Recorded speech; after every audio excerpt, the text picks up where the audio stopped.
pada video kali ini kami bakal membahas mengenai pembelajaran biologi mengenai ekosistem.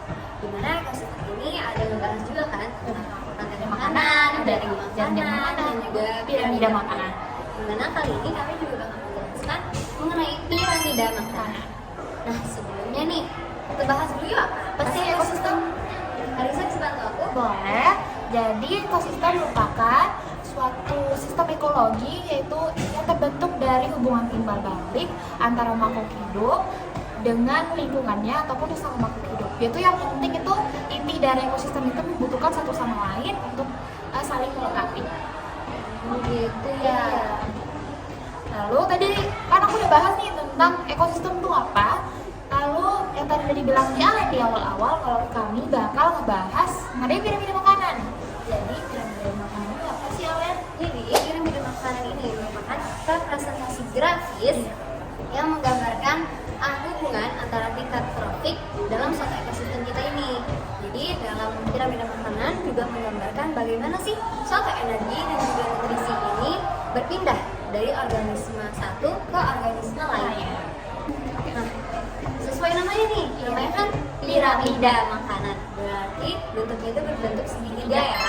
Terus itu ada tingkatnya dan tingkatnya itu memiliki peran masing-masing. Dan di dalam piramida makanan ini terdapat 3 komponen ya. Pertama produsen, kedua itu ada konsumen, dan ketiga itu ada pengurai atau pelakukan. Nah, Karisa, apa sih produsen itu?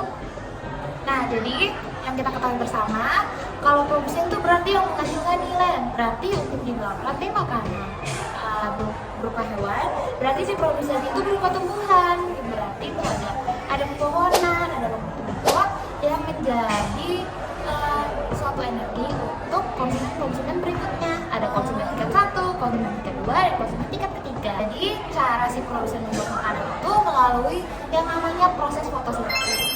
Jadi si produsen ini membuat proses fotosintesis tersebut dengan mengambil cahaya matahari ini diserap oleh si produsennya, lalu diubah menjadi energi kimia untuk menghasilkan nutrisi.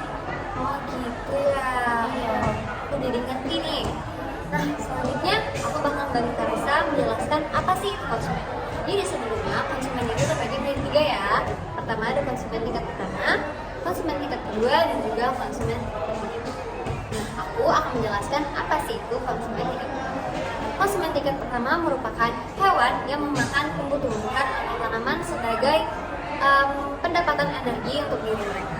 Jadi bisa kalian tangkap kalau hewan-hewan yang berada di konsumen pertama ini merupakan hewan yang penting di mana mereka akan membantu mentransferkan energi dari tingkat pertama ke tingkat kedua. Nah, selanjutnya ada konsumen tingkat kedua yaitu Itu aku akan bahas konsumen tingkat kedua. Jadi peran si konsumen tingkat kedua itu yaitu memakan hewan di konsumen tingkat pertama, yaitu hewan yang berupa herbivora yang memakan tumbuh-tumbuhan, lalu diserap tuh energinya, tapi nggak diserap doang, tapi bakal ditransferkan ke si konsumen tingkat ketiga untuk menjadikan energi bagi si konsumen tingkat ketiga dengan cara dimakan oleh si konsumen tingkat ketiga. Jadi si konsumen tingkat ketiga wajib memakan si konsumen tingkat kedua. Nah, aku bakal menjelaskan gimana sih konsumen tingkat ketiga. Jadi konsumen tingkat ketiga ini mendapatkan energi untuk dirinya itu melalui memakan konsumen tingkat 2 tadi yang telah dijelaskan oleh Karisa. Jadi kalian bisa tahu kan, kan gimana maksudnya. Jadi kayak sesuai urutannya mereka akan saling memakan dan memakan satu sama lain. Sesuai dengan tingkatannya tapi Iya. Jadi konsumen ketiga ini biasanya berisi hewan yang bisa dibilang populasinya itu paling lebih sedikit daripada yang lainnya. Makanya pada konsumen tingkat ketiga ini berada di paling atas tingkatan piramidanya. Nah, selanjutnya konsumen tingkat ketiga ini akan mengalami pelapukan dan juga penguraian. Di mana setelah konsumen ketiga mati, mereka itu akan melakukan atau mengalami penguraian dan juga pelapukan. Karisa, bisa bantu aku gimana cara menjelaskannya? boleh. Jadi yang kita ketahui bersama kalau pelapukan berarti itu udah hancur nggak sih, Lan? Iya kan, udah hancur. Jadi si pelapukan atau penguraian ini merupakan suatu organisme nih yang terdiri atas bakteri. Karena kan tadi dibilang tuh kalau dia tuh hancur, berarti ada bakterinya dong. Iya dong. Ada bakteri, ada jamur, ada invertebrata. Lalu Dari situ akan memecahkan sisa-sisa bahan organik, lalu untuk menghasilkan lagi bahan organik sederhana. Yang mana akan membantu proses Daur produksi ulang, itu ya.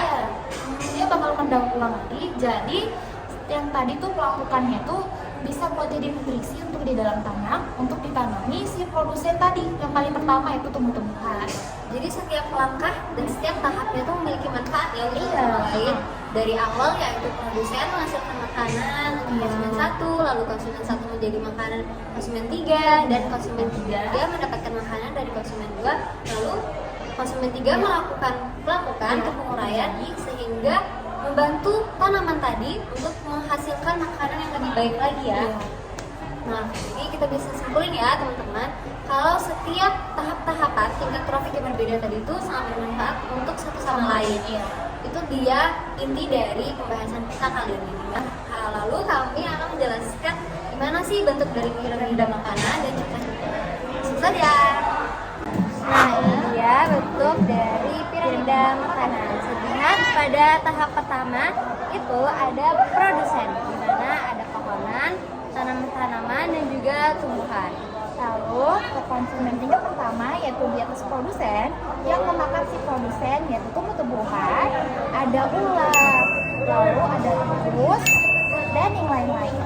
Nah, selanjutnya pada tingkat ke atasnya itu tropik ketiga itu terdapat hewan-hewan yang akan memakan konsumen tingkat pertama seperti ayam, bebek, dan juga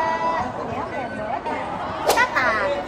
Lalu untuk yang berada di titik paling atas yaitu yang memakan si konsumen tingkat kedua yaitu ada elang, lalu ada ulat. Lalu sebenarnya dia kira ada bunguran ataupun terjadinya pelapukan yaitu terdapat bakteri, ada jamur juga nih kan. Lalu ada invertebrata yang mengubah ketiga tersebut menjadi Nutrisi bagi tanah. Ya. Itu dia dari kami. Terima kasih.